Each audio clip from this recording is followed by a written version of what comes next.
Oh no, is that the sound of your bracket busting? Uh-oh. Clean up in aisle 7. Although I have to say, of all the disasters we have endured in the past couple of decades doing this crap, this is probably the safest bracket year I've seen. Yeah, a lot. Outside you, I know you took one big hit. Yep, I lost St. John's going to the final, but not a lot of Cinderella stories. Thank you, NIL. And yeah, we're going to get to that discussion in a few minutes. Of course, that is your Uncle Dave, the Conquistador, Dave Height. And that is the maestro, Kevin Crane. And of course, this is your favorite politically incorrect sports commentary show. This is Sports Frenzy 2.0, an American institution. That's for right. 35 years. And here we are recording March 26, 2025, dropping Thursday the 27th. And of course, that means we'll be discussing opening day for Major League Baseball. Oh, I'm sorry. Yeah, pretty much. And if you're fans of Chicago baseball, the road to futility begins once again. Yeah, and of course, we'll have that. Our baseball preview, our expert panel. We'll have all of our season predictions and our picks for the MVPs and the Cy Youngs, all that good stuff. But of course, and it's all a crapshoot guess fest. Yep.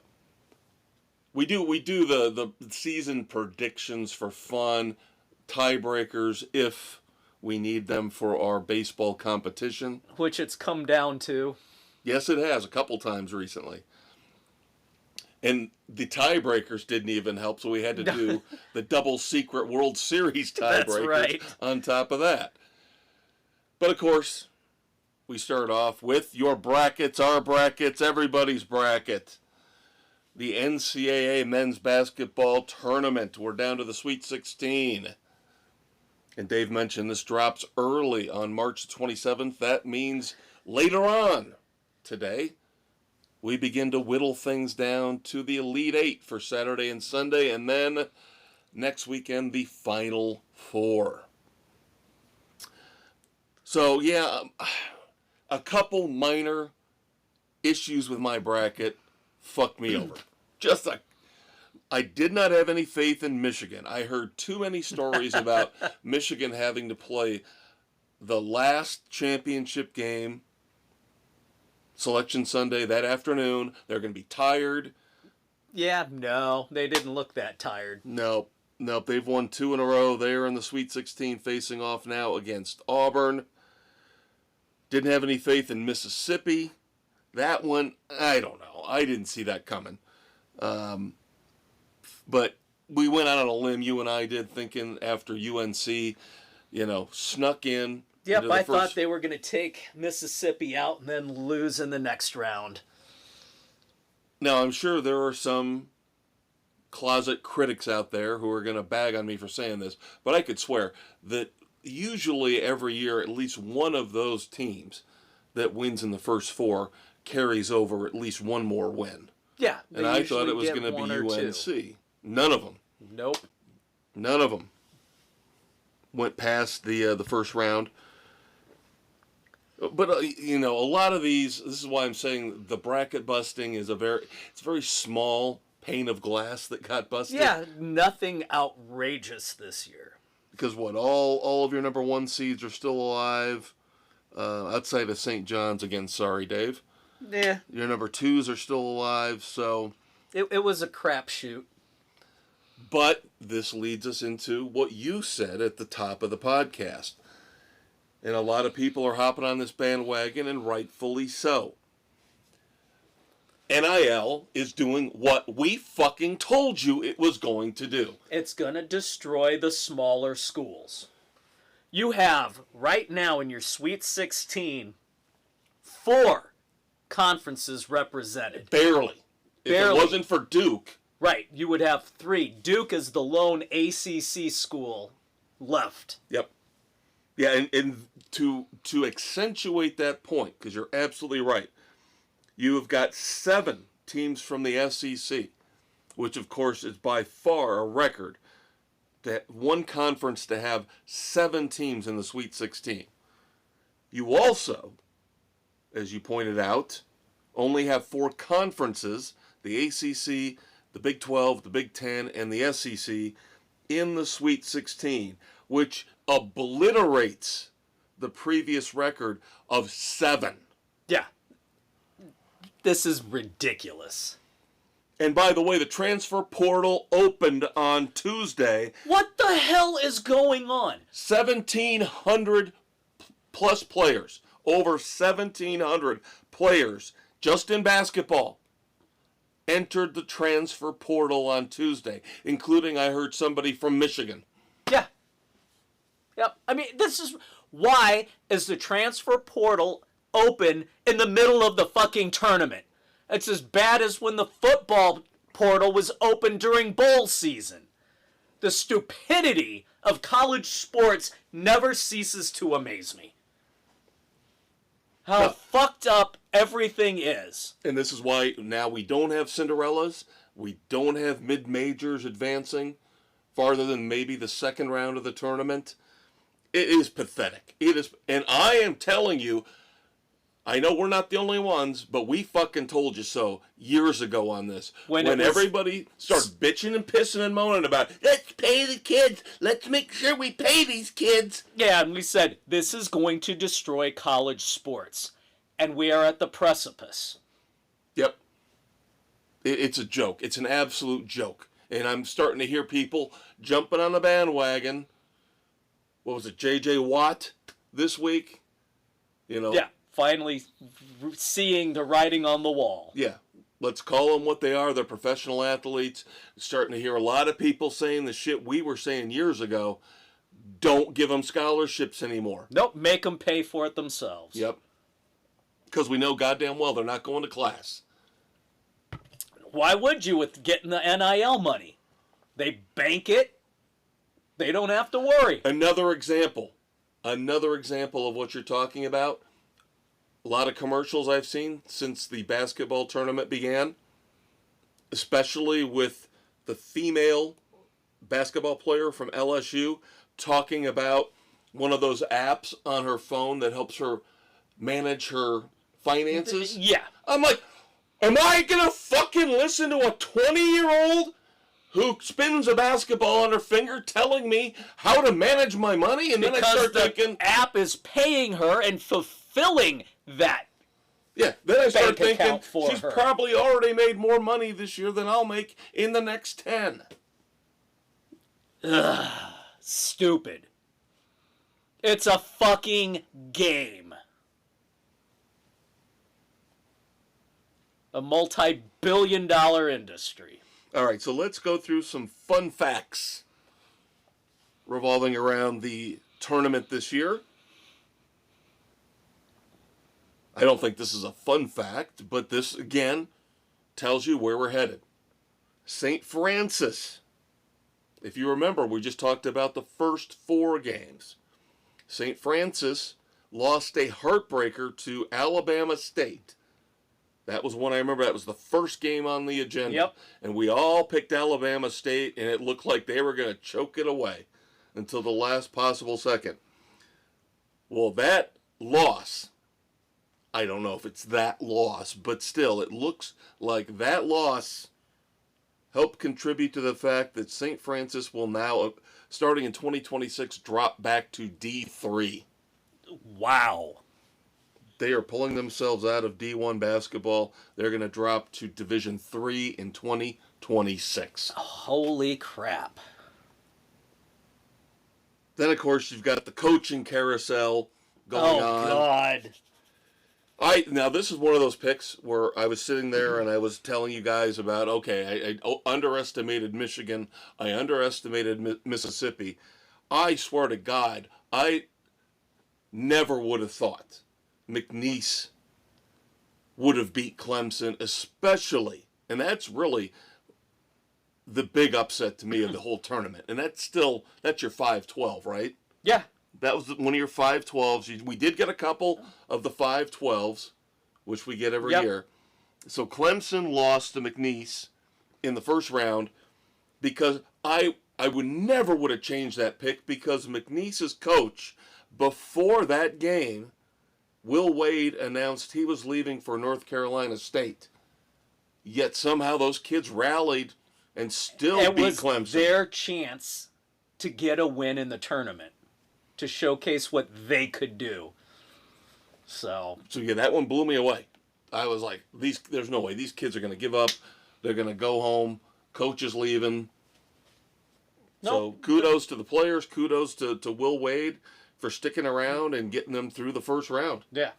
How many coaches would have actually done that? Yep. Now we talked about the conferences involved in the Sweet 16.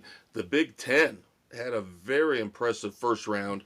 They went 8-0 in the first round. When was the last time the Big Ten pulled something like that? Yep. Now they did even out in the second round. They went 4-4, but still very good showing on their part. Yep. Again, along with the SEC.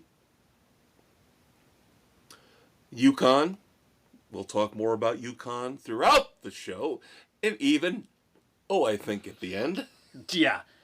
They are the team that you have to hate and completely despise. But you have to give them credit for the fact that after beating, who was it they beat? Oklahoma, right? In the first round.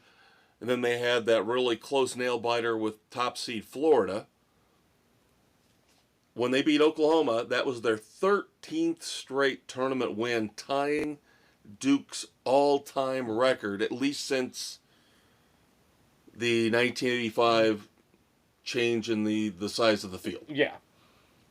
So, see, this is where I have my issues with the love-hate with Hurley. You can't deny the fact the man can coach. He's a hell of a coach. At what cost? But he is a complete douchebag as an individual. And again, if you guys were listening, I told you the 2 games I watched. I was out of commission most of the weekend, so I watched the early games, and that was about it. I subjected myself to Calipari versus Pitino. And then I subject myself to Hurley taking on Florida. So I watched the 3 coaches I probably despise the most. And I have to root for Calipari because he's the least objectionable of the 3. Yeah.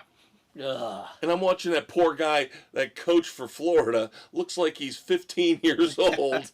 And he was the one earlier this year, remember?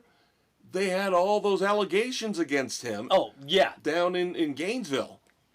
Yeah. He got cleared stalking. Yeah, he got cleared of all the charges. But, wow. I mean, just crazy, crazy stuff.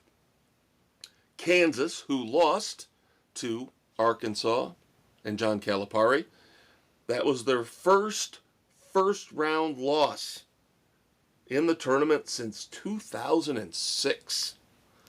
Damn. So, got to say, Bill Self has also been doing a very good job. Drake. Love the Drake. They came through for me. Got that one right. I think you got that one too, I believe didn't you? I did. Yeah. That was their first tournament win since 1971. Wow. And here's another interesting fun fact. I'm telling you, kids, I'm going to throw a lot of stuff at you. You can take this weekend to a party with your friends and just regale them with all these interesting tidbits. Dark nerd. I think this stuff is fascinating. The last 3 head coaches for Drake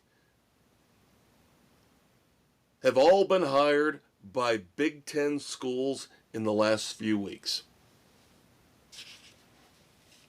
Current coach, and then the other 2 had moved on to other schools. The Big Ten has poached all 3. Very the last intriguing. 3 head coaches for Drake are all now going to be coaching in the Big Ten. So Drake is your stepping stone. Seems like it. Yeah, it does seem like it. Then, of course, we talked about Rick Pitino, who anybody who knows me knows I have no love for Rick Pitino. None at all. And he gets a free pass for his abhorrent behavior when it comes to women in the past. So he got, again, sorry to your Uncle Dave. Your Uncle Dave had them going, all the way to the final game. Yep. Of course, his son, Richard Pitino, there's arrogance for you. Yeah. Okay, he's not Rick, he's Richard. You still called him after, you named him after yourself. You still did it, So you got Rick and Dick. Yeah. So Richard Pitino coached New Mexico through the first round, got a win in the first round, lost in the second. But, oh my, he parlays that into a new head coaching job. Yes, he will now be the new head coach at Xavier, who happens to be in the Big East. With Daddy. And now a funny story behind the Xavier opening. Last week, when we were recording this podcast, I told you kids when we went through the brackets, I was holding off on finalizing my bracket because I wanted to see what Texas would do. I thought Texas was coming in on a little bit of a hot streak, wanted to see if they could carry it through, and I might have taken them. Thank God I didn't, because I got 2 extra wins from the fact that they didn't come through. Yeah. They lost to Xavier. So what happens? Texas fires their head coach for losing to Xavier. And then they turn around and hire the coach from Xavier. They hired Sean Miller, which created the opening that led to Richard Pitino getting the Xavier job. Isn't it just, it's a small world after all, kids? I think that's one of the few Disney rides that hasn't caught on fire this week. Oh, but I digress. And then finally, on a personal note, again, I already told you guys the games that I watched, the limited amount of hoops that I watched. Of course, both games involved teams from the Big East. So that meant I had to listen to Steve Lapis doing the color commentary. You want to talk about a biased motherfucker. He literally, I thought at halftime he was going to stop Rick Pitino, rip down his pants, and give him a slobbery blowjob.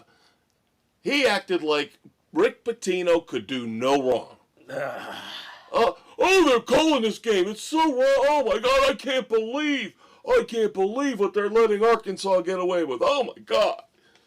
I hate announcers like that. Yeah. It reminded me of the early days of Troy Aikman. Calling the Cowboy before he games. finally understood his job and how to do it and became the best in the business.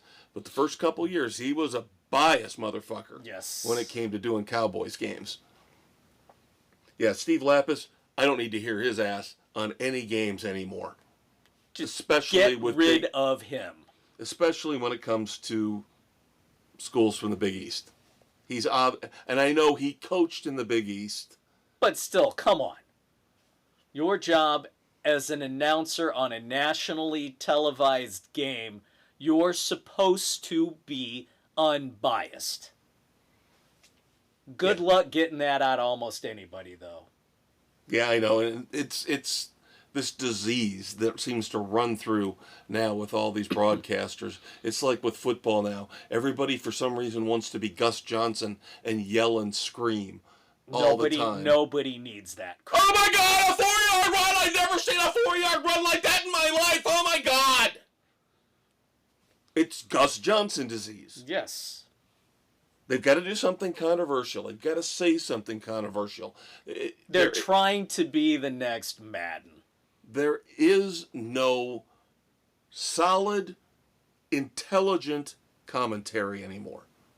It's few and far between. And you know the two I blame? I blame Gus Johnson and I blame Tony Romo. Oh, Romo is the worst. And it's bled over into basketball. It's bled over into baseball. You've pointed out with baseball, Now they're trying to be so intrusive in the game and interviewing players during the inning while they're out in the field, and just abject stupidity all around. And unfortunately, on the women's side, now they're almost more chalky than the men right now. Yeah. So not a lot of bracket busting going on with the women, but terrible, terrible news. Terrible. Yep.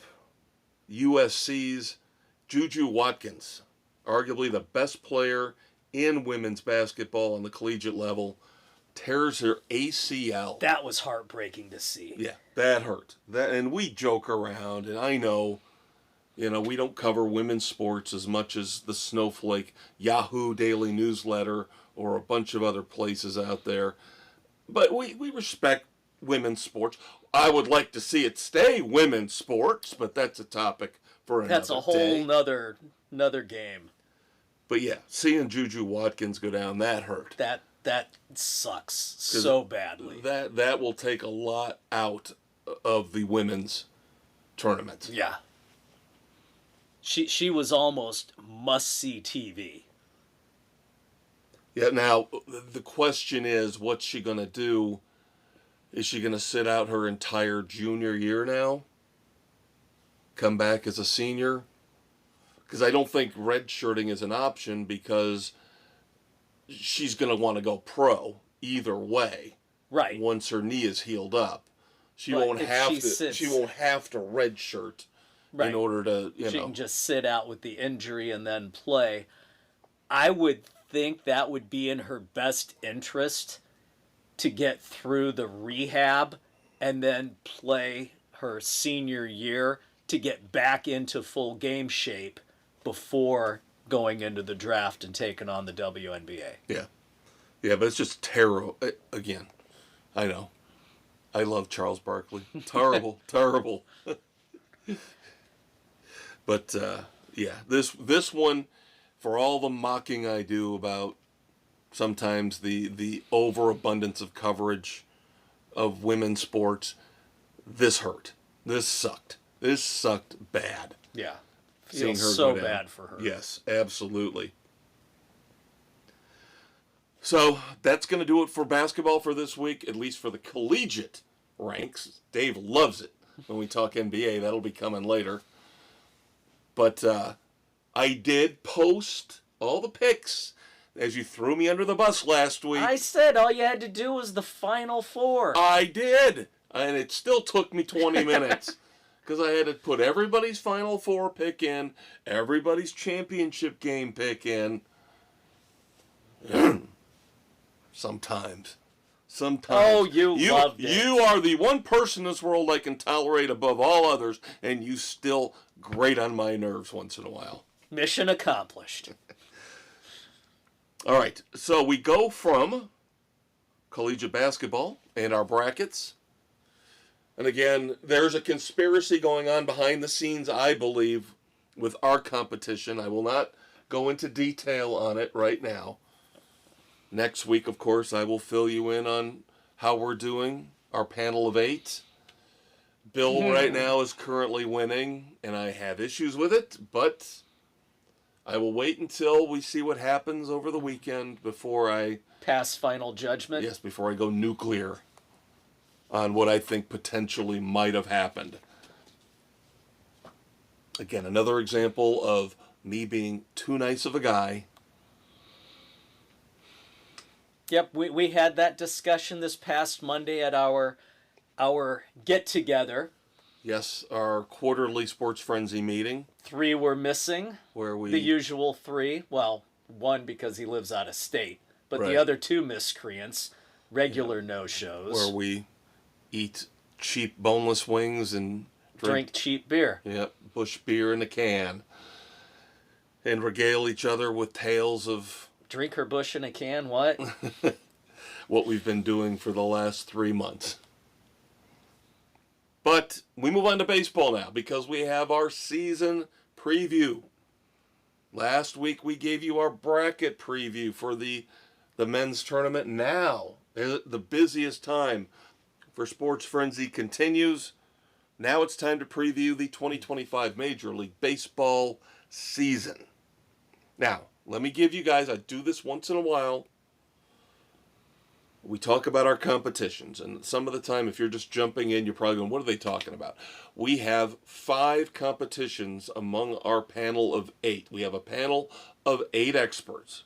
Just like ESPN has 47 experts. We only need 8. Yes. Yahoo has a dozen or 15. We've got 8. And we've had these 8 together for the last decade. Dave and I and a couple others have been doing it a lot longer than that. Baseball. This is your one and only explanation of baseball. Very simple. 26 weeks in the season. One short week for the All-Star game. One long week here to start off with week 1. Every other week runs Monday to Sunday. You get to pick a team twice throughout the entire season. Over the last 10 weeks, the leader must divulge his or her pick to the group beforehand to give everybody a chance to catch up. Yep. And to start off the 2025 season, we all went different. 8 different picks. That's crazy. Yep. So I went with the Pittsburgh Pirates. I almost joined you with them. I get two close. starts from Paul Skeens. They are already down in Florida for spring training, so it's not like they got to travel a lot to play at Miami and at Tampa.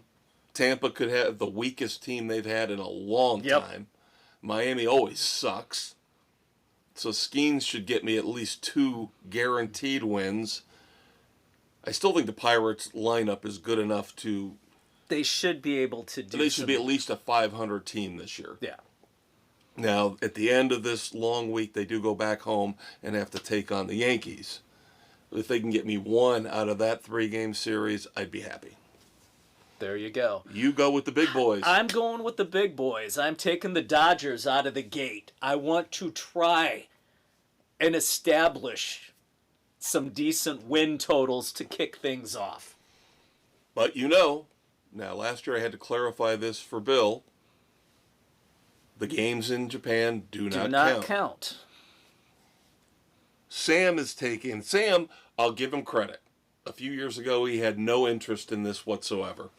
He would send me his 26 picks right off the bat and say, here you go, leave me alone when it comes to baseball. Now I think he's understood it's a little bit more important and it's not as hard as he thought it was. So he comes out with the Philadelphia Phillies for week 1. The Big Blue W, always tough in this competition, takes the Baltimore Orioles. Mrs. C takes the St. Louis Cardinals. Nick is taking the Texas Rangers, and this is the year. This is your Oppo year. This is your every other year for Bruce Bochy. Yep. His pattern is his teams every other year are stellar. Yes. So this is the year. The Rangers should be good. It should be very, very good. Doug, of course, bless his heart, although I'm mad at him for other reasons, of course takes the Cubs.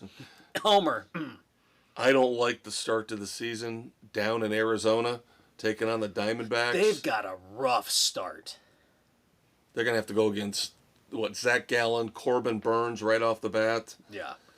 And they couldn't find their offense over in Japan. Nope, it's the same damn shit as you've seen the last 2 years. Yeah. They've done nothing to improve that offense. So I'm scared to death they're going to come out of the gate, 2-4, 1-5. If they're lucky. After dropping the first 2, of course, in Japan. And then Aaron is taking the San Francisco Giants, which is a team that could go either way. Yeah. All right. Those are our week 1 picks. Now the fun, the tiebreakers. Which is another way to say our season predictions. Yep. And of course, Dave and I are pretty close to being identical on these picks, but there's not a lot of give and take here. Because number one, almost everybody agrees the Dodgers are going to buy themselves another championship. Yeah. The lone dissenter is, of course, again, Doug taking the Cubs, the homer pick. To win the National League and to win the World Series. Oh, Dougie. So, obviously, there's your National League champion picks as well. Everybody taking the Dodgers, except Doug taking the Cubs. The American League is split between the Red Sox and the Yankees. So there you go. 4 Yankees, 4 Red Sox. Yep. Of course, Dave and I agree on the Red Sox. I just like their rotation a little bit better, especially now with Garrett Cole being done for the year. Yeah. I don't like, when we get to the MVPs here in a minute, I don't like the Aaron Judge picks. We had how many? No. How many guys picked Aaron Judge? 3. We got 3 picks out of our 8 panelists for Aaron Judge for MVP. Who's going to protect him in the lineup? He's got nobody There's there. no Juan Soto anymore. Stanton's going to be on the IL. How many Most times of the this season. year? They're just going to pitch around him. Yeah. They're going to pitch around him. Because who else they got? Paul Goldschmidt? Really? You're going to be afraid of him? Anthony Volpe? Yeah, no. Jason Dominguez? No. I think the Yankees, I think this Garrett Cole injury, That hurts them badly. yes. Because now they're going to have to depend on Carlos Rodon, Who you can't depend on. He Max will be on Fried, the IL. and Marcus Stroman to carry this pitching staff. And we know Carlos Rodon's going to have arm issues and miss a quarter to half the season at some point. And now with the Red Sox, yes, you got Giolito already starting off with an injury, but you have Garrett Crochet, who people are picking for the Cy Young. Brian Bello is a good young pitcher. I think he might start the season on the IL, but I think he won 12 or 13 games last year. I like Walker Buehler coming over from the Dodgers. That's a huge pickup there. They got a decent rotation, and they got some depth in their lineup. A lot of young players. Very good balance between the veterans, Devers and Bregman. They've sorted that out now. Devers will be DHing. Bregman will play third. Trevor Story, we'll see how healthy he can stay. It's short. I think this would be a year where they've got the manager who's been there, who can do it. I think he's going to be the difference. Yeah. They've sneakily put together a nice little team. And the American League East is not the juggernaut it was the last few years. No. The Orioles took a lot of big hits, losing Corbin Burns. And now Gunnar Henderson, arguably the best shortstop in baseball. AL MVP contender, is going to start the year on the injured list with a strained intercostal. So I just think the Red Sox have got a clear path here. Yeah, they're lined up fairly well. We know the AL Central sucks. Oh, they're abysmal. And then if the Rangers do what Bochy does, they could be a contender. That'd be the one team I would worry about. So, but I think the consensus is the American League is much weaker than the National League. Yes, it's been cyclical, and now how can you not think that the National League is stronger with what the Dodgers have done? I mean, come on. Well, and we just mentioned a couple names. Yankees lose Soto. He comes to the National League to the Mets. Corbin Burns from the Orioles to the Diamondbacks. So a lot of these big free agents moved from the AL to the NL. So there you go. All right, now we move on to MVP for the National League. Almost unanimous. Once again, bless Mrs. C's heart. She's got a lot more faith in Kyle Tucker than I do. More than anybody does. I think Kyle Tucker is going to be traded before the end of the year, because that's what the Cubs do. Ricketts is not playing this year.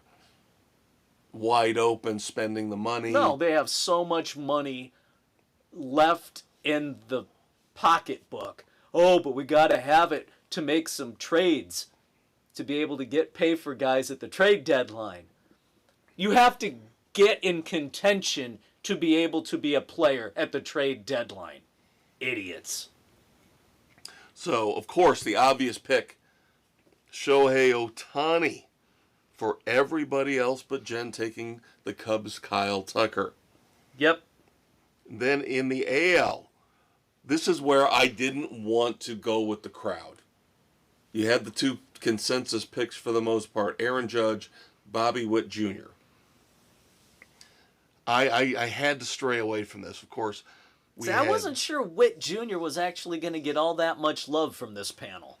4 out of the 8 panelists. I know, that shocks me as I look at this. Take Bobby Witt Jr., 3, take Aaron Judge.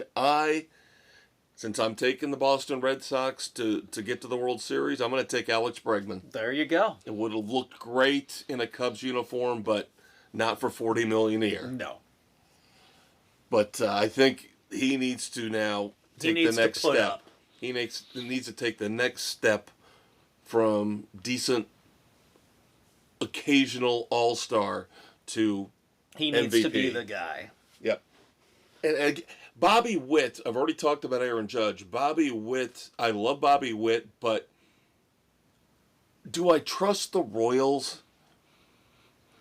2 years in a row? Literally, do I trust the Royals to No. make the playoffs again? It's hard to do. Who knows? All right, moving on. Cy Young. I'm for the NL. I'm kind of surprised that this didn't go across the board. I'm not. I think this is about what I expected. Yeah. I was going back and forth with Zach Wheeler and Paul Skeens. Yep, but Paul Skeens for you, me, Sam, and Aaron. Zach Wheeler for Bill, Jen, and Doug. Nick going with Blake Snell. And I did have an outlier pick. I'm glad I didn't take it because I've heard he's already going to start the season again on the IL. And that's Atlanta's Spencer Strider. Yeah. Because he's coming back off reconstructive arm surgery. But he's been pitching and dominating in spring training. But now they're going to dial him down. Dial him down and have him for the end. And yep. Whatever. Then the AL Cy Young. Mr. Scooble seems to be the main pick. 6 of the 8 panelists. 6 of the 8 go with Scooble, while Nick and I are going with Garrett Crochet as the dark horse. Nah, he was the second best. He was going to be my pick. But Scooble right now is just... He's in that golden area of your career, you know? Yeah. He's like Jacob deGrom was for a few years back with the Mets. He is just so dominant and so much better than everybody else. Now, Crochet could... He could sneak in there. He could prove it this year. He could definitely prove it. So, we'll see how it goes. It wouldn't shock me, let's put it that way. It would not shock me to see Crochet win it. Leave the White Sox and win the Cy Young the next year. Why not? Speaking of the White Sox, and you mentioned how many guys are having arm problems. Oh, yeah. To the report, 6 of the White Sox pitchers are already done out of spring training undergoing Tommy John surgery. That Now, is absolutely pathetic. I heard that report too, but I didn't read into it. Is it they're all going under the knife, or is it various stages? Some are going under the knife. Stages, some have done it still and are coming back from it. Oh, and speaking of which, by the way, Arizona Diamondbacks. I feel so bad for Jordan Montgomery. After getting screwed by Scott Boras, latching on with the Diamondbacks late in spring training, early in the season in 2024. The brass for the Diamondbacks were saying, we don't like this guy. I don't know why we signed him. And then he takes his option and stays with them and now announces he's going to have Tommy John surgery. Yeah. No, it is. The White Sox have had 6 pitchers need Tommy John surgery since the start of spring training. 6 surgeries in a month. Damn. Okay. is the report. Oh, by the way, going back to our picks for just a second. Stop throwing 100 miles an hour with every fucking pitch. Dave knows what I go through with our competitions, because he's the one I always have to bitch and piss and moan to. He's my sounding board, because I have to talk him off the ledge. Yeah, because he's about the only one outside of myself who I trust to do everything right. I could have let this go, and I didn't. I was, again, the nice guy. I got Bill's tiebreaker picks. And Bill's pick for American League Cy Young winner was the Boston Red Sox rookie second baseman. You should have let it ride. And I was like, dude, you're looking at Rookie of the Year candidates, not Cy Young candidates. And he could be, oh, okay, I'll take Tariq Skubal like you. Yeah, he picked, for his American League Cy Young tiebreaker, he picked the Boston Red Sox young rookie second baseman. You should have accepted it. See, I am not the beast, the ogre you people think I am. I'm not, really. With the late picks, the goofy picks, sometimes you should just let it go and accept it. Now, we've been talking about Paul Skeens, and now a lot of us are taking him for... Mr. Dunn? Yeah. I'd be more than happy to be called Mr. Dunn. She does the splits on me. I'm done. I am done. Oh my God, I would blow the back of her uterus right out. But remember the story about the young kid who found that 1 of 1. Yep. Paul Skeens card. And they offered him Livy Dunn. Said, I'll sit in a box with you at a Pirates game. He's like, no. I'm going to put it up for auction. And now we know why everybody, including Paul Skeens, wanted this card so badly. It did sell at auction for $1.1 million. Paul Skeens this year, pitching for the Pittsburgh Pirates, will make $875,000. Ouch. So now we definitely know why. Yep. Why this kid wanted to keep the card and put it up for auction. Very good call on his part. Very good call on his part. Although, the auction house was probably taking half. But still. That's over $500,000. The person who purchased has to pay the auction house fee. Oh, is that how it works? Yes. Okay. I am not familiar with the world of auctions. Yes, you pay the premium to the auction house when you purchase something. Okay, so the seller doesn't, the buyer pays. Yes, I believe that's how it works. No, like I said, I don't know. The first auction I will partake in is coming up here in the next year or two when I go to the chicken ranch.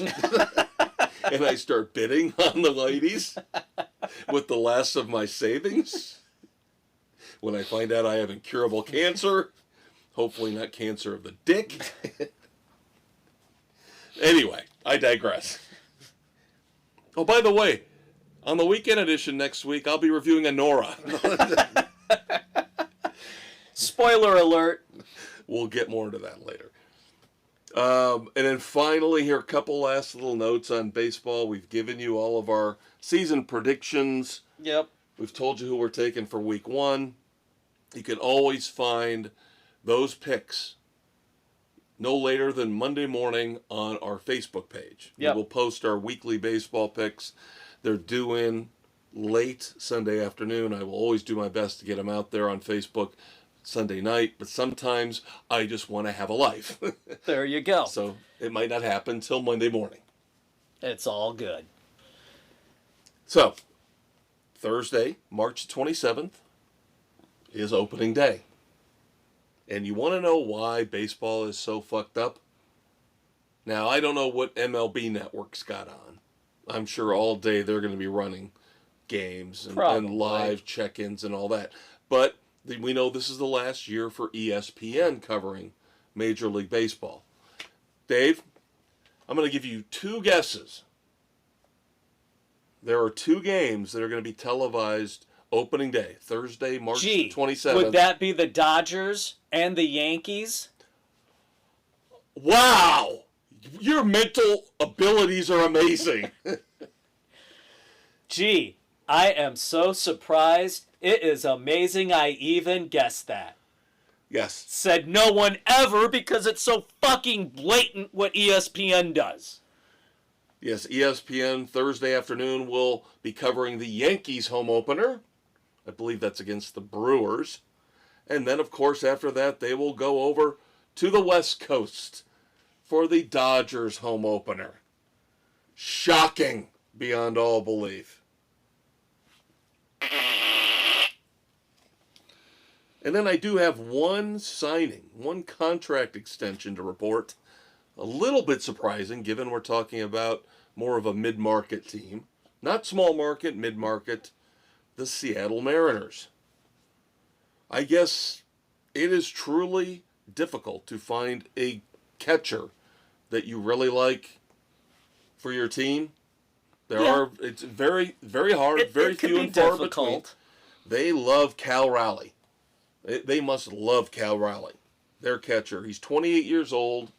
Okay. In the prime of his career. He got a 6-year, $105 million extension. Wow. I know. That's why I wanted to bring it up. It seemed a little shocking to me. Wow. Yeah. Yep. So, okay. Yeah. Hopefully, with the injury bug, catchers get dinged up. And keep in mind that he's going to be in his mid-30s by the time this contract is done. Catchers can get dinged up, but they're also the workhorses. And usually the smartest players in the entire lineup. Yes. That's why so many of them end up being managers. So. There you go, kids. There's your baseball opening day season preview here on Sports Frenzy. Excuse me. I'm already partaking of adult beverages, thinking of... A little too much there. Thinking of sitting in the stands, watching the Cubs lose. There you go. Well, as we continue here, I have to say, unfortunately, you will be without me next week here on Sports Frenzy, both the sports and on the weekend edition here on Spotify, Good Pods, Pocket Cast, Apple, Overcast, Castbox, Amazon, Audible, and iHeart Sports Frenzy, baby. That is otherwise, of course, known as iHeartRadio. Yes, unfortunately, my wife, Mrs. C, is having surgery next Thursday, so we have to be at the hospital bright and early, so need to focus on the family for that one. I wasn't going to make that call. You got all the legal ramifications of disclosing medical. But that's okay. Medical I'm issues. not saying what it is entirely, but no. There you go. Yeah, I was going to bring it up and say I'm not going to give him a hard time on this one, like I did when he missed almost all of January. So hopefully things go as well as humanly possible. Yes. And then we Uncle are hoping Dave for a successful outcome. Uncle Dave is back in a couple weeks to regale us with how well the White Sox are doing. Take the under on wins, kids. Take the under. That should be about the time he can regale us with his positive and glowing season recap for the Blackhawks. Officially eliminated from the playoffs along with the Sharks. Those two are now joined at the hip, I swear to God. God, they were battling for the Western Conference for a while, and now they're both mired in the shithole. So the Hawks are sitting there at 51 points at 21, 41, and 9. Sharks are at 47 points. And Get then, out. Now, the good news is they're probably not going to sink down to the level of the Sharks. But again, I looked at the standings this morning, and those two are so far and away. the worst two teams. Yeah. Yeah. The next worst team is still well over double digits ahead of them. Yeah. I believe. Columbus. Yeah. Or was it Nashville? One of the two. Yeah. So, and then history could be coming as Alex Ovechkin is 6 goals away from Gretzky's NHL record. Yeah, now see, that's one of those things where I've been following it, but that's one where we'll acknowledge it when it happens. Yeah. Now, do they count the playoff goals? I believe they do. Okay, so he'll probably break it this year then. Yeah. I wasn't sure if they were going to count the playoff, because they'll make the playoffs. Yeah. No, all goals count. Okay. You know what I'm talking about. Depending on the sport, sometimes it counts, sometimes it doesn't. It all counts. All right, we do have NFL news. Not a ton. Of course, the free agency signing period is winding down. Bears made a couple more moves. This one kind of puzzles me. They're bringing back Travis Homer Okay. on a 1-year deal. Of course, he's kind of a utility running back. I'm kind of shocked that they're not doing more behind DeAndre Swift to bolster the running game. I still thought they were going to try for the 2-back system that worked so well for Johnson in Detroit, and they haven't, unless they're convinced. Unless they think that they can get I don't Ashton think Gentry. Jonty's not going to drop to them, though. The Raiders will take him. Guaranteed the Raiders are going to take him. I mean, Who knows? all I know is if we get Jonty, I'd be happy. We get one of those 2 top offensive tackles, I'm happy. If everybody's off the board before the 10th pick, then I will get a little bit pissed off. But we'll see. We'll see. So far, Cam Ward, of course, looks spectacular at his pro day. Everybody looks spectacular at their pro days. Just admit he is going to be the number 1 pick, and he will lead Tennessee to the Super Bowl within 5 years.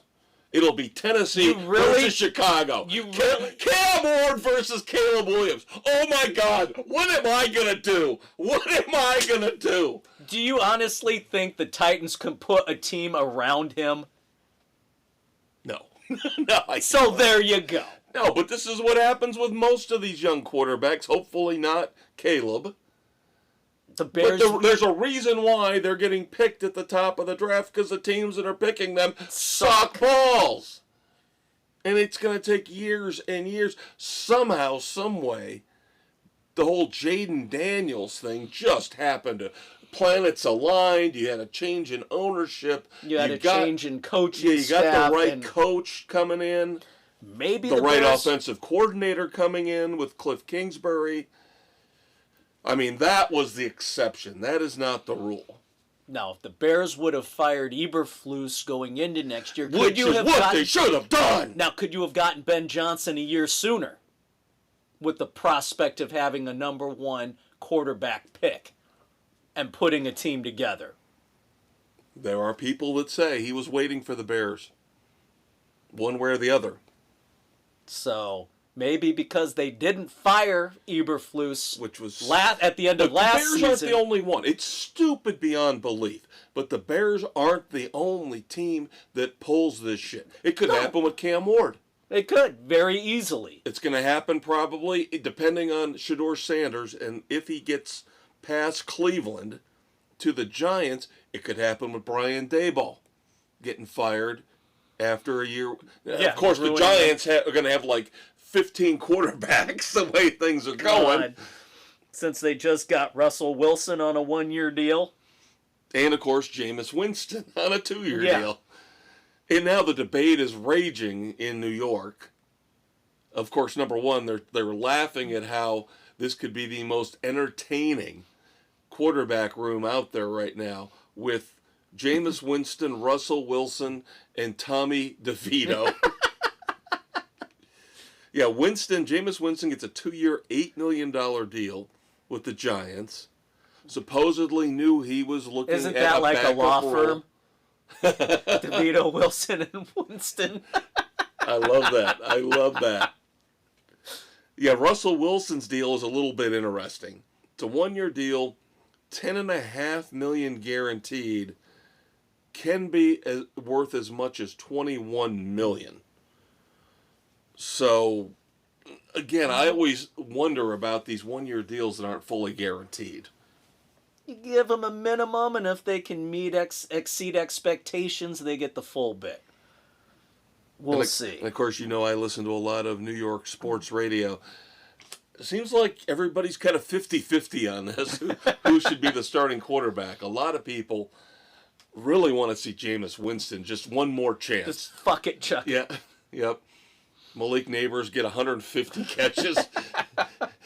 Opposing defenses get 40 interceptions. It'll be entertaining. Yep. And of course, I listen to Boomer and Geo. Geo hates Russell Wilson. Hates him. And he's saying today, he is like, because they do a special at each of the camps. They do a day at the Giants camp in the fall, and they do a day at the Jets camp. And he said straight up, I don't want Russell Wilson on this show. He said, I want Jameis Winston. I want to talk to Jameis. Yeah. Let the afternoon guys have Russell Wilson. I don't want Mr. Unlimited. I don't want him.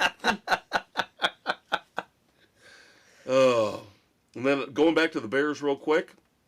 Of course, they also, the signing I liked over the past week or two was bringing in wide receiver kick returner Devin Duvernay on a 1-year deal. Yeah, that's a nice little pickup.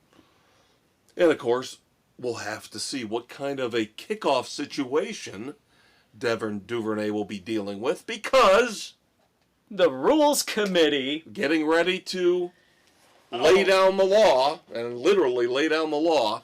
Yep. Here. Oh, this could be very fun to try and increase the number of kickoff returns. They want to make the dynamic kickoff permanent, but if it's a touchback, it's going to be moved not to the 30, but to the 35. Meaning your kicker better drop it within that 20-yard zone to force a return. Yep. And then, of course, we've talked about the fact there's the proposal out there to ban the tush push. That's not going anywhere. So, stupidly, the Packers, the way they worded it, is pushing from the snap. Nobody pushes from the snap. It's the secondary run where the push comes into play. Yeah, I don't see how you can ban that play. No, you can't. It's stupid. And then they're talking about expanding instant replay. I'm fine with it if you're going to use it and actually change the calls when warranted. I've been bitching and pissing and moaning about this now with basketball and baseball for the last couple weeks. Everything needs to be on the table for replay. If we can see it at home, if the people doing the games in the broadcast booth can see it, and somehow the officials sitting there looking at it for 5 minutes come back saying, we're not changing the call, then you're broken and the officials need to be fired. Now, in addition to the Giants and their 2 quarterback signings, the big free agent signing that happened here just a day or 2 ago, well, it was nice knowing you, Drake May. Yep. The franchise killer is coming to New England. You didn't have to spend all the money. We know you had a ton of cap room, New England. You didn't have to spend it here. There is an interesting little bit to his contract, though. Yes, that would be... Yeah. Stephon Diggs is coming to New England. He will now be Drake May's primary target. Not a fan of this. I would love to see Drake May as a young quarterback succeed. Without a head case like this. Now, hopefully, Mike Vrabel will be able to keep this idiot in check. But Vrabel won't put up with his bullshit. You know, he tried to undermine the Buffalo Bills. Who knows what would have happened in Houston last year. Before he tore his ACL. Right. Now, he signed a 3-year, $69 million deal. But only 26 is guaranteed. Which basically means if they were smart, which I'm sure they are, and they front-loaded it, he's a one and done if he starts with the bullshit attitude. Yeah. And then they don't carry really any dead cap money into the future. No, that would be a good move on their part. Whatever you can get out of him, fine. But if he's the cancer that he typically is, cut him out. Right.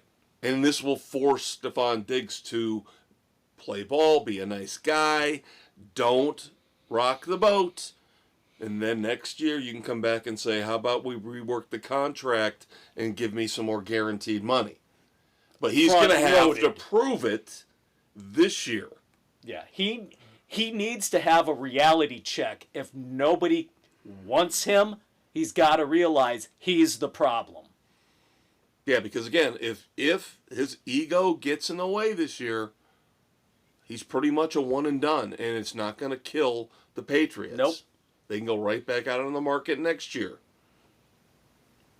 So, we'll see what happens. I do think the Patriots are going to be much improved. I do. I think the Jets are destined for failure for again. The cellar in the AFC East. I don't know what to expect out of your Dolphins. Crap. I mean, the Bills pretty much are going to have a lock on that division for the next couple years. Well, yeah, they're pretty well set. Yeah. Couple other interesting signings before we move on. The Texans give defensive end Danielle Hunter a 1-year, $35.6 million extension, but it's not a 1-year deal. Basically what they're doing is that $35.6 million, part of that goes into his 2025 contract, and then the balance will be the extension for 2026. So he's getting more money in 2025, and then the balance of that 35.6 mil will hit in 2026. So he's not getting $35 million for 1 year. No. And then the Vikings are bringing in wide receiver Rondale Moore, who the Bears were talking to. Bears decided to go with Devin Duvernay instead. Cheaper option. Rondale Moore's a very good receiver, but he's coming off a significant injury. Yep.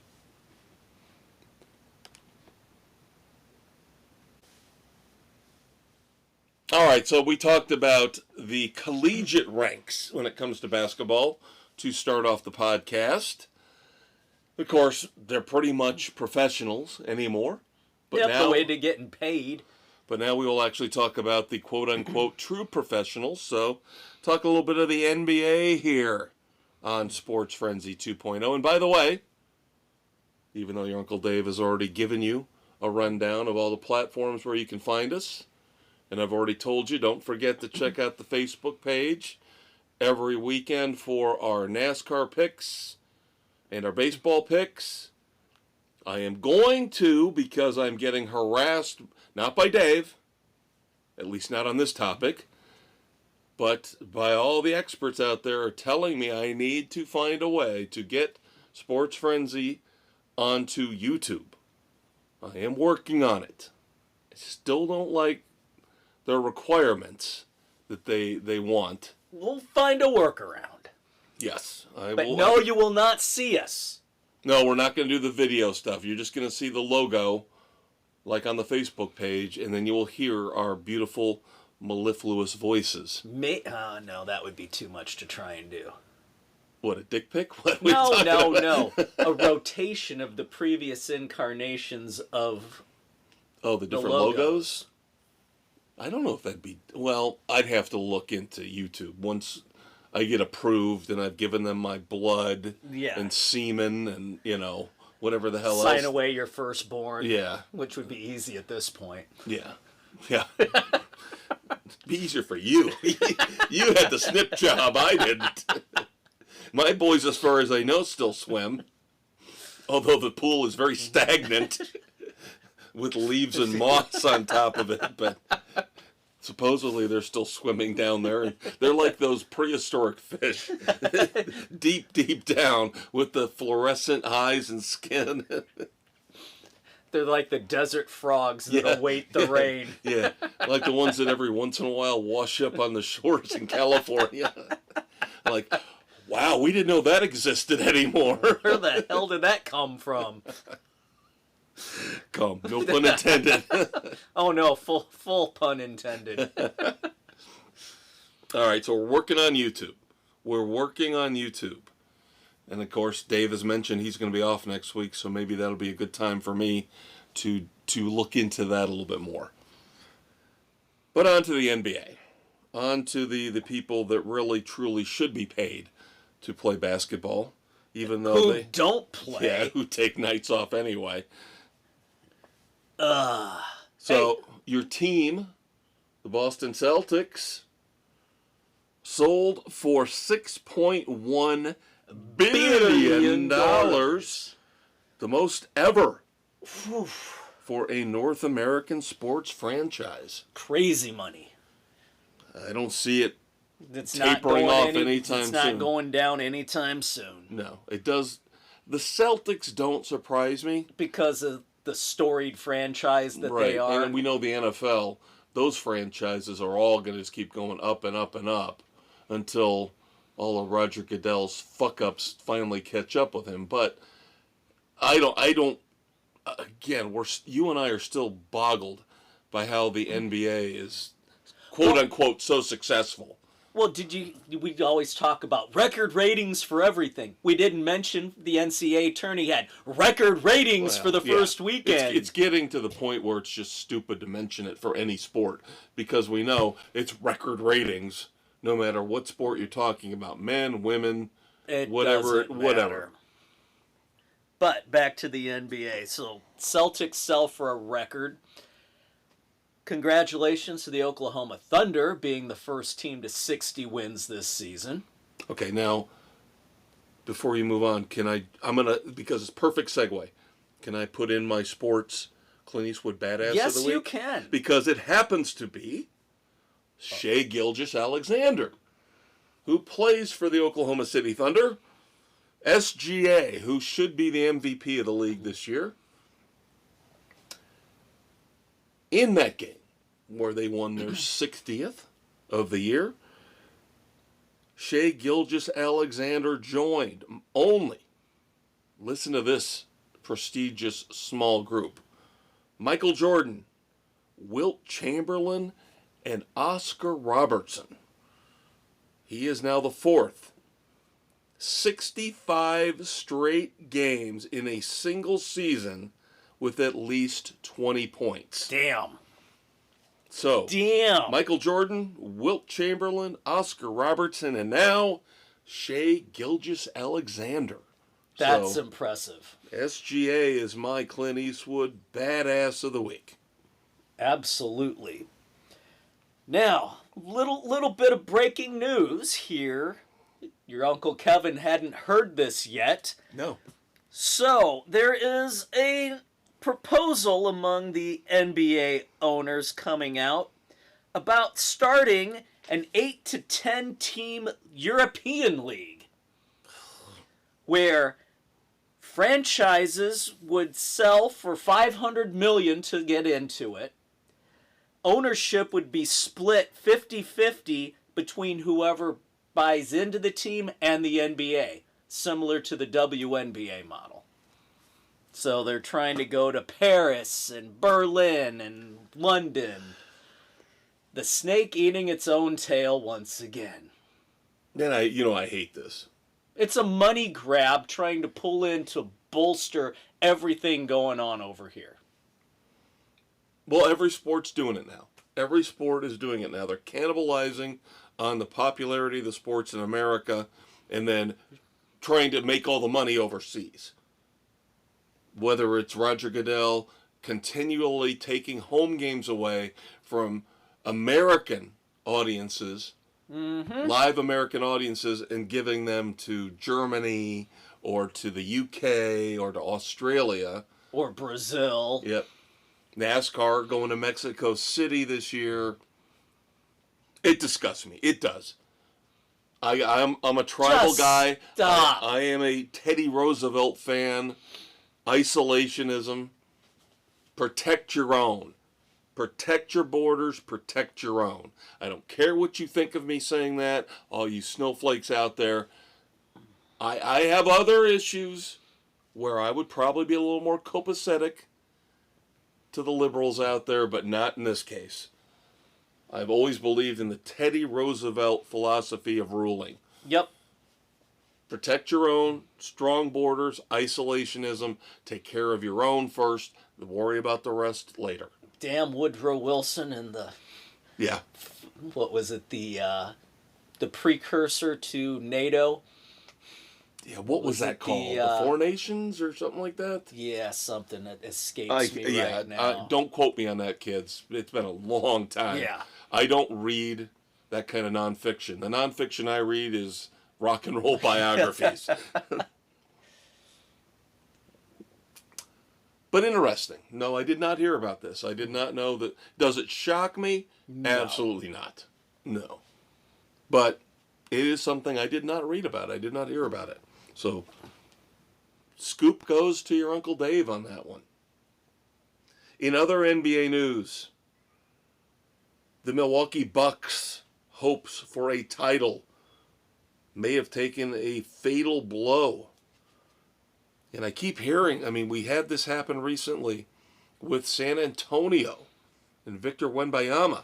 And now it has happened to Milwaukee's Damian Lillard. Oof. He's got a blood clot issue. Yep, in his, was it left leg? It's in his calf. I'm not sure what leg. But he will be out indefinitely. Yep. Oof. I could do a conspiracy thing about what's going on. COVID vaccines and that kind of stuff. But I won't. I'm not that type of guy. Yet. I have not evolved. I have not evolved from the grumpy ass get off my lawn guy to the 1 a.m. conspiracy UFO radio guy. Is that evolve or devolve? That's probably devolve. That's devolving. Yeah. Have to give props to my Orlando Magic. They have got things maybe possibly on the right track again. 35-38, looking good, heading towards 500. And they made me so proud this past Monday night. God, I love them. They beat the Los Angeles Lakers with LeBron and with Luka.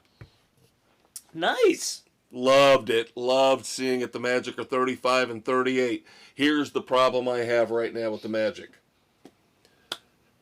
They're not going to be able to, there's not enough time left for them to get to the 6th seed. So they're going to be stuck in the play-in tournament. Of course, that is 7, 8, 9, and 10. Looking at this from a strategic viewpoint, right now the Magic they would be the 8th seed. That's where they want to be. But they're going to have to play their way. They have to tank a game somewhere. I hate to say that because you want to stay at that 8th seed. I want the Magic playing the Cavaliers. I don't want to play the Celtics. Because whoever wins this whole play-in tournament thing in the East is getting the Celtics in the first round. And I don't want the Celtics. I know Jason Tatum just messed up his ankle a little bit, but by all accounts, he's fine. I want the Magic playing the Cavaliers. I think the Cavaliers are vulnerable. And I think the Magic, if they get to as close to full strength as they are right now, they can put up a good fight with the Cavs. There you go. Yeah, the Cavs have been scuffling a little bit. And I do believe the Magic just beat them a couple weeks ago. Yeah. Yeah, the Cavs are starting to slip. The Celtics are starting to turn it on. I don't want the Celtics. Let the Hawks, who are currently in the 7th slot, let them have the Celtics. But I hate to acknowledge the fact that I want my team to lose. So basically what's going to happen, if I remember how this works right, is the Magic would have to let the Hawks win in Atlanta, and then the Hawks would, or the Magic would then have to beat whoever won between the Bulls and the Heat, the 9th and 10th teams. And the Bulls are actually playing fairly well right now. They are. They're starting to gel a little bit. So that's a dangerous proposition. Now, it would be home. I believe the Magic would play in Orlando for that game. But it's that play-in tournament can be weird. I'm gonna digress for a minute. I know how much the kids love when I do this. I heard a very interesting topic as I was dealing with insomnia last night. So about 3:30 in the morning, I was listening to, I can't remember the guy's name, on Infinity Sports Network. But he had a very interesting topic going on as he was asking the audience, asking his callers, what can we do? Give me your best solution. You can be sports specific or give me an overarching solution to stop tanking. And I think I came up with, for the NBA, I came up with an idea. It might work for hockey as well. Because both of those sports let in, what, almost 2/3 of their teams now into the playoffs? Pretty close. So while the playoffs are going on for the Stanley Cup, for the NBA championship, the teams that didn't make it have to play their own tournament. And if you win that tournament, you get the number 1 pick. Interesting. So like in the NBA... Interesting. In the NBA, the Washington Wizards, who are pretty much, along with Utah, those are the 2 worst teams. They're going to have to get off their asses and start playing. Because if they want that number 1 seed, they're going to have to show that at least they're trying, and they're going to be able to beat up on the other bottom feeders. I don't think they should just be given the best odds for the number 1 pick in the lottery. No, that's a very intriguing idea. So show us you've got something. Yeah. Show us you've got some modicum of fight in you. That you deserve. Earn that number 1 pick. Earn it. Yeah. I like it. So in the East, you would have the Raptors and the Wizards. I'm trying to remember who, Hornets. Yeah. Those bottom teams, along with the ones in the West, would fight it out for who gets the number 1 pick. I think that's, at least for the NBA. Maybe the NHL, it would work as well. I kind of like that idea. Yeah. And they did not bring that up last night. That's me. That's all the maestro. Very cool. Yes. This is why I am the smartest man, along with Dave, in the world of sports commentary. And then finally, in basketball, we love it, Dave. We love it when people just throw their money away, don't we? Money that could be used to change people's lives, put kids through school. Feed the kids? Yeah. Here in our own country? Yeah. God forbid we do that. Let's spend $4.215 million on a Michael Jordan game-worn rookie jersey. Now, they're claiming that, but this isn't just a game-worn rookie jersey. It is the only photo-verified game-worn. Okay. Yeah, it could be the first jersey he ever wore in the NBA. Still. Come on. $4.215 million for a jersey that you're going to hang in your house. You have your little pretentious friends over. Go, look, I have this Michael Jordan game-worn jersey. Yeah, great. Wonderful. Good for you. Think how many kids' lives you could have changed with that money. I'm not against memorabilia within but a reason. Don't pay stupid fucking money like that. Within reason. You spend a couple $100 for a signed ball from your favorite player. I'm fine with that. But when you get into stupid money, then there's a problem. Yeah, first world problems. Yeah. One All right, first world problems. 0.5% problems. All right. We were talking earlier about commentators. And yes, I went off a little bit on the likes of Gus Johnson and Tony Romo. So, Gary Danielson will be retiring, I believe, in the CBS college football booth. Yeah. Gary Danielson will be done after this upcoming 2025 season. He's okay. I don't mind Gary Danielson. I guess the bigger news, but in a way, really far out there. It's going to be a while. Is Jim Nantz. Jim Nantz has come out here within the last day or two. He says that he's planning on retiring. What? Tony Romo's finally driven him crazy. Nope. He wants to be able to call the 100th Masters in 2036 as his final call. Yeah. 11 years from now. 11 years.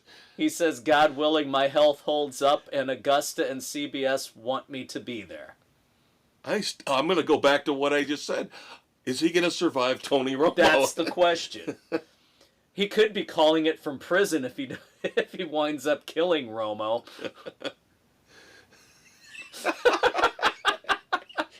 I just had a picture of Jim Nantz in prison. Orange. Yeah, prison orange with a couple of big bruisers with shaved heads and tents coming in. Hello, friends.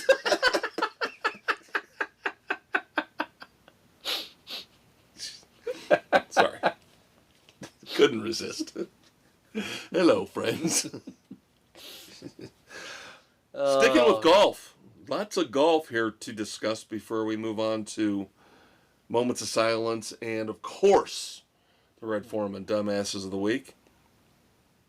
Oh, where to begin? A lot of Masters talk, even though we still got a couple weeks before we actually get to the Masters. How can you not love Scottie Scheffler?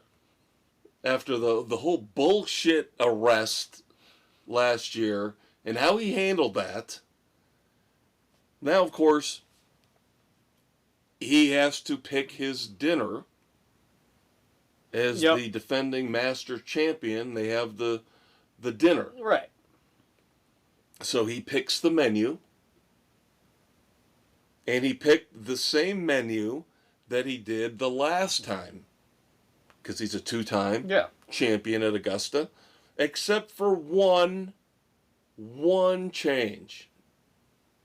Did he ask for pigs in a blanket? No, he is including on the menu something called Papa Chef's Meatball and Ravioli Bites. And you're sitting there going, okay, what's the big deal? Why are you talking about this, Maestro? Move on. No, because this makes the man very smart and very cool. This is what he was trying to make at Christmas when he sliced up his hand. He was trying to make these ravioli bites. I guess he was using a wine glass trying to cut the pasta, and the stem broke. And he... Yep, and sliced up his hand. And remember, he had to miss the first tournament or two of the start of the PGA season. Very self-aware, very funny. Very cool. Very funny. He gets it. He gets it. Unlike a lot of other golfers, one who looks like a rat, one who's dating a former Trump. One who doesn't get it, and one who gets it when he shouldn't. And one who used to get it from the wrong places. Hello, friends. All right. I don't want to leave... Do we insert the Steel Panther, I want to be like Tiger Woods reference here? Be careful saying insert. Jim Nance ain't going to like that in prison. All right, I'm going to jump out real quick. Sticking with the Masters, but kind of sort of leaving golf because Frenzy 5-0, which we like to bring up now on occasion, our classic segment going back to the cable access days about the criminals in the world of sports. If you kids remember, there was the story about Richard Glebensky. Richard Glebensky, we did talk about him on this podcast a while back, was the idiot who was stealing from Augusta all the memorabilia. Right. Yes. And he was finally caught. This is probably going to piss you off. Piss me off. It'll piss Dave off. It'll piss all you people out there off. Richard Glebensky was finally sentenced on this little stealing memorabilia and fencing it and all that good stuff. Probation. 1 year in prison. 1 year in prison for stealing millions from Augusta. Yeah, the justice system works. 1 year in prison, and he does have to pay restitution. Ooh. Over $3 million. Of course, that's Good how much luck. he stole. Who gets to steal $3 million worth of stuff and get a year in prison? This is fucking ridiculous. Especially considering, I believe, federal charges were involved because he was trafficking over state lines. Yeah. Oh, God, our justice system And I would like blows. to point something out to you people. I never get to talk about this. When it comes to restitution, I actually used to deal with this. When I lived in Florida, part of what I did was take in restitution payments. Nobody's ever going to see anything close to $3 million from this guy. He's going to write the bare minimum amount per month of a check that he has to pay. I mean, it's sickening when they award restitution how little the victims end up getting back from what they lost. Yeah, it's so sad and pathetic. Augusta probably won't even get $100,000 of this money back. Because he will drag this out, he will pay the bare minimum until the day he dies. Absolutely pathetic. So just keep that in mind, people. Depressing as it is, if you ever are a victim of a crime like this, and the person who did it to you has to pay you restitution, you're never going to see even close to the full amount back. And then finally, shifting back to golf. Did anybody care? The TGL, the finals this week? Oh, the finals were this past week? Yeah. Oh. The Atlanta Drive, which is the team consisting of Billy Horschel, Justin Thomas, and Patrick Cantlay. They won the inaugural TGL championship. Ooh. Okay. Whatever. The best, most memorable moment of the year for the TGL was Tiger Woods fucking up his shot You said 99. We thought you were smart enough to know we meant 199, Tiger. Dumbass.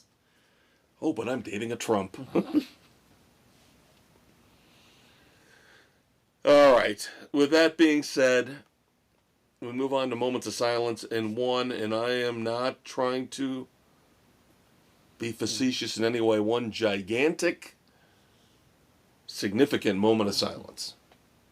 And that would be former heavyweight boxing champion, pop culture icon, George Foreman. Loss of a legend. Now, we joked about this on our text thread. We joked about because I think George would have gotten it.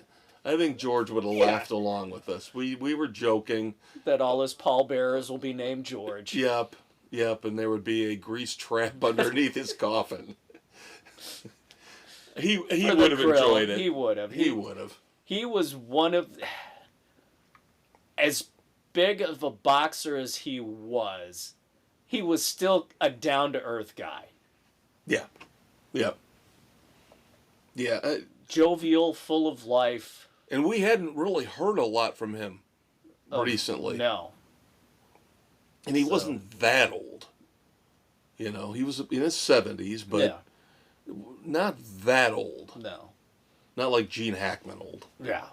Now, with George, and in his honor, I'm sure if you really want one, go to any secondhand store and you can get one of his grills.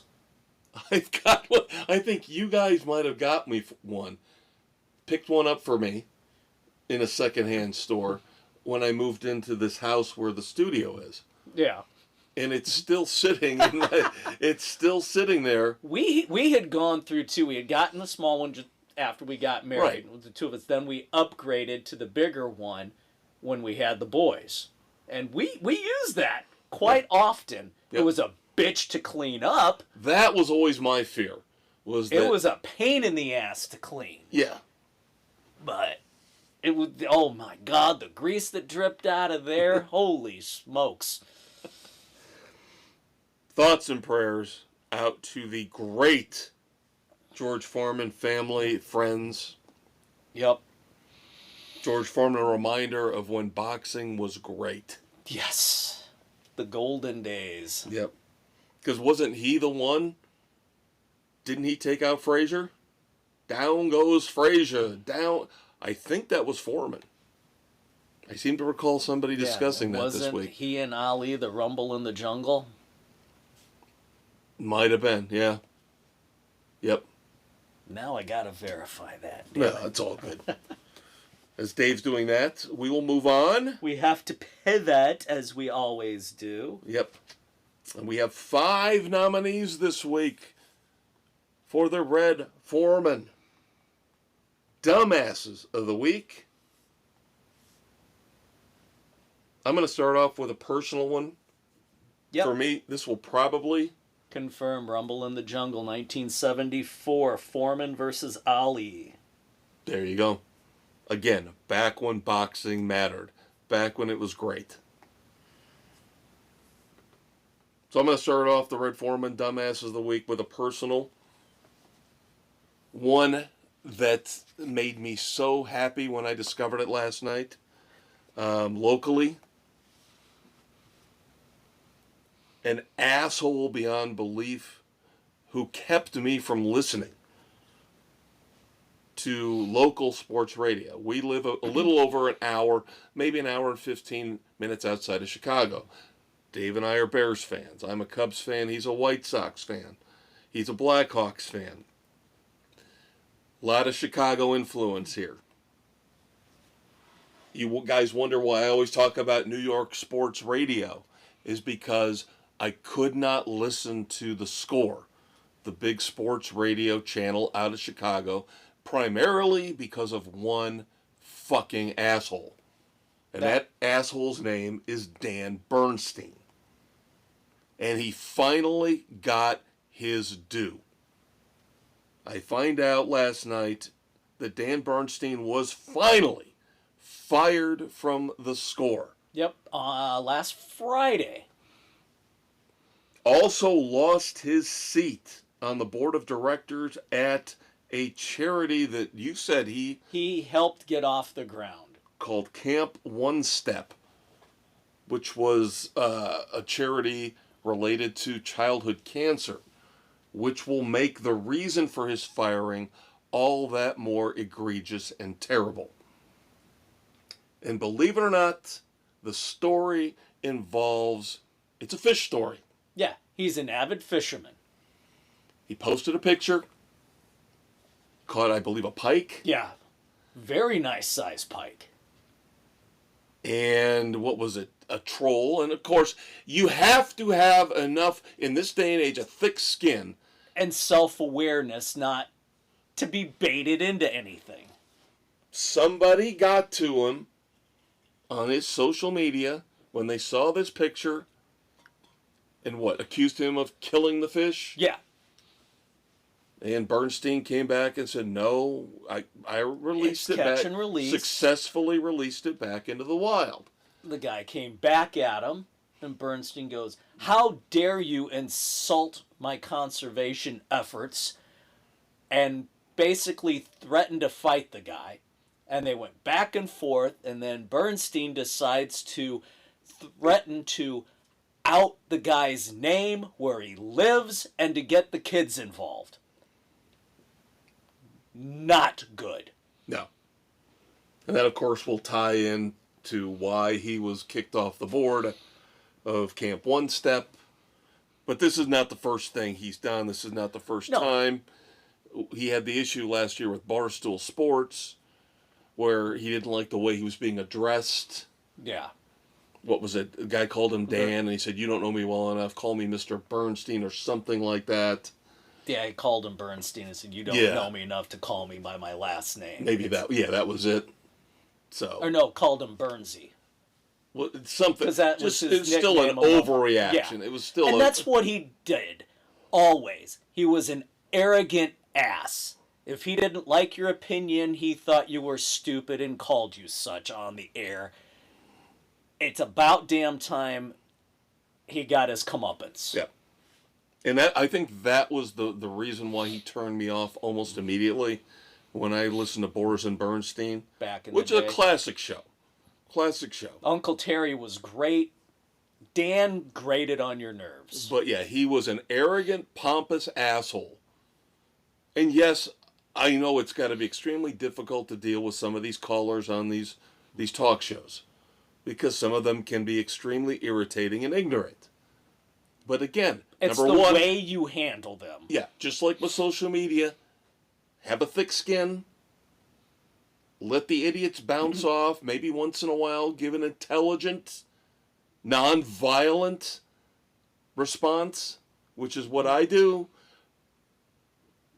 On the occasions that I get into this crap, years ago we had the classic fight. The back and forth with the LSU fan. I enjoy it because I'm not. Well, we'll get to me threatening violence in a minute, but it has nothing to do with trolls. But Bernstein was always an arrogant prick, and I couldn't deal with him because it just sounded like you have to be able to let people disagree with you. Yeah, and he wouldn't. Even if somebody had an intelligent counterpoint, he would not acknowledge it. So I can tell you right now, this is going to be my dumbass of the week. Just because this made me so happy to finally hear, maybe possibly he's finally going off into that good night.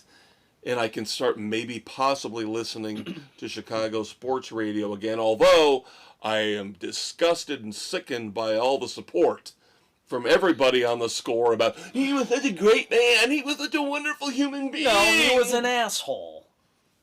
Fine. And that maybe personal relationships you've had with him, fine. But you have to acknowledge the bad as well. Yep. So that makes me wonder about the judgment of the rest of the people on the score. Okay. But you're going to get that anywhere you go. I know. But still, for me personally, I don't think there's going to be any competition here. Although there might be one. Oh, I think there's one. who should lose his job. We'll get to him in a minute. Got to spread out the good stuff. So let's talk about Ben Simmons. A frequent appearance here throughout the years. Of course, Ben Simmons arguably could be the guy who you could blame for all these NBA players getting these huge guaranteed contracts and then not performing at all due to various injuries and dings and but Ben Simmons didn't even do anything, yet somehow he warrants being a dumbass this week. And you want to know why? Bronny James. Okay? Bronny James, first year in the league, we've talked about the fact I hate his father. I hate the way his father pushed him to play with his son on the Lakers. He's not ready. I could go on. But Bronny James here recently hit a couple three-pointers, had a decent game. I believe he put up 17 points. He hit career three-pointers. Again, first year in the league. Yeah. He hit his 6th and his 7th career three-pointers. Ben Simmons has 5 in his entire career. Just for that. He's a the dumbass. The fact that Bronny James has already got more three-pointers in his career than he was a number 1 pick, right? Ben Simmons? Yeah. Who never plays. Ben Simmons has 5 career three-pointers. Loser. Owen Hayes. Who is Owen Hayes, you might ask? Owen Hayes is a 21-year-old who plays in the NAIA, which is a fairly well-regarded... It's private schools, religious schools. Locally, I know we've got a couple schools that are in the NAIA. He plays baseball for a school called Masters University. Well, he used to play baseball for Masters University before being arrested here recently for getting into a bar fight and punching an 84-year-old man. Dude, come on. That gets up to elder abuse too. Yeah, what is the cutoff for that? Not obviously we know if the victim, but like, what if you got a 70-year-old beating up an 80-year-old? You can still tack on the elder abuse charge. Even if the other person is an elder? Uh-huh. So there are certain 70-year-old people I can't beat up being almost 60? Correct. Damn it! God damn it! Son of a bitch! All right. Have to move on to Plan B. So Owen Hayes, you are a dumbass. Absolutely. Let's not beat up 84-year-olds. How about that? Fucking moron. All I can picture is Pedro Martinez grabbing Don Zimmer by the head and throwing him to the ground. Oh, Lord. Yeah, there you go. Technically, that could be elder abuse, yes. Right? Adam Hadwin. This past weekend, the big PGA Tour stop was the Valspar Championship. Adam Hadwin was not having a particularly fun time at the Valspar. At one point, he hit his ball into the rough and then duffed it again, I believe, and he slammed his golf club into the ground. Problem is, he happened to slam his club right onto a sprinkler head. And it turned on and shot up and drenched him in his caddy. That would be karma. Oh, by the way, Victor Hovland won the Valspar Championship. And then finally, I think now we get back to what Dave was alluding to. The UConn Director of Communications. Bobby fucking Mullen. Now, we all know I can't stand their head coach, Dan Hurley. I think he's a piece of shit. And this is where I do threaten violence. Because I think he's going to hurt somebody someday. I stand by this. I think he's a borderline psychopath. Yeah, he's an egregious bully. And I want him in the Thunderdome. Because I will be doing society a favor when I turn Master Blaster on his ass and take him out. I'll be saving a young man's life. You could be at or some a referee's point. life. But if you have not heard, Dan Hurley, I'll lead into this, and then we can tie it into Bobby Mullen. Of course, UConn lost a very close game with number 1 seed Florida. And, of course, he had this emotional interview. Oh my guys. Whatever. If you're not striving for championships, and oh my guys, and all this. Oh, shut up. Talking to Tracy Wolfson. And well, it's amazing how he turned in the span of a minute. The dude's an actor. Because after he left Tracy Wolfson and started heading back to the locker room, a reporter caught him. Reporter was actually recording on his phone, I believe. Caught him talking to Baylor. Baylor was coming out to play Duke in the next game. And he basically, I'm paraphrasing, but I'm pretty close, saying, don't let the fucking refs fuck you like they just fucked us. Yep, pretty much. As you said, he's an actor. He turned on a dime. Yep. From, poor us, it was such, to, yeah. And that leads us into the UConn Director of Communications, Bobby Mullen. Oh my God. Threatening the reporter. That would be Joey Ellis from Charlotte Sports Live. Threatened to ruin his life if he didn't take down the video. Bobby, you fucking asshat. You do not threaten a reporter in that way. He's doing his damn job. Control your fucking coach. Yeah, what did he do wrong? This is what we want our reporters to do. We want them to report the truth. We want to see the truth. And that's what he did. Yeah. Just because you don't like your psycho... And why? Why is there not more disdain against Bobby Mullen? Where is UConn holding him accountable? This is unacceptable. Oh, we apologize, Dan. A half-assed apology.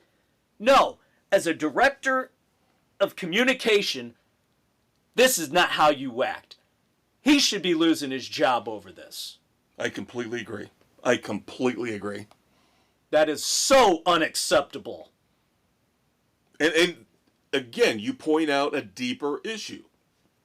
Where's the outrage? Why aren't more people ripping in to UConn for not firing Bobby Mullen? And why are we giving a pass to Hurley once again? Gino Auriemma, for the love of God, is out there saying to Dan Hurley, you need to tone it down, buddy. Yeah. Gino, he's got his own issues, but he is yet to cross the line. Compared to what we're seeing from some of these coaches, Gino Auriemma's a saint. Yeah.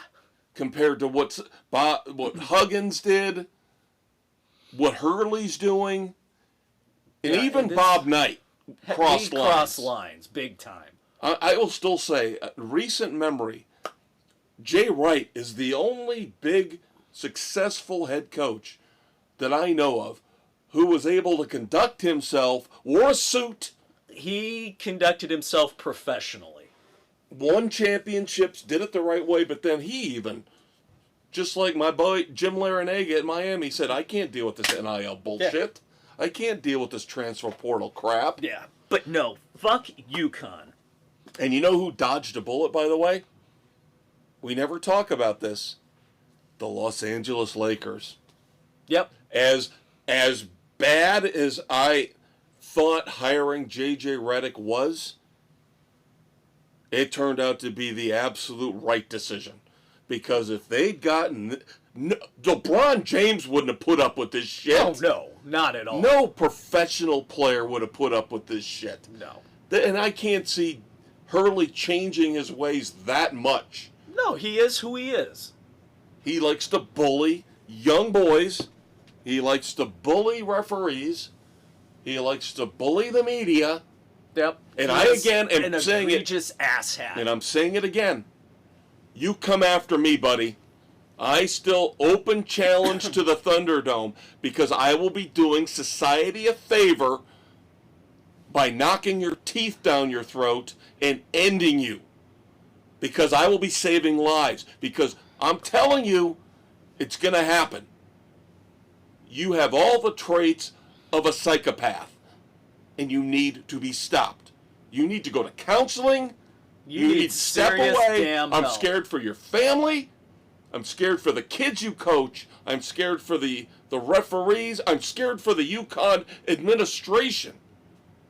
And it seems like you bullied this Bobby Mullen into turning into one of your little... sycophants? Yeah. I can't tell you kids how much I hate Hurley. I can't stand him. It's nothing. You used to root for UConn. Yeah.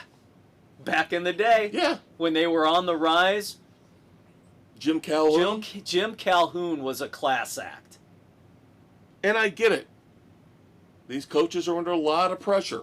But you don't have to act this way. There's no reason for it. No.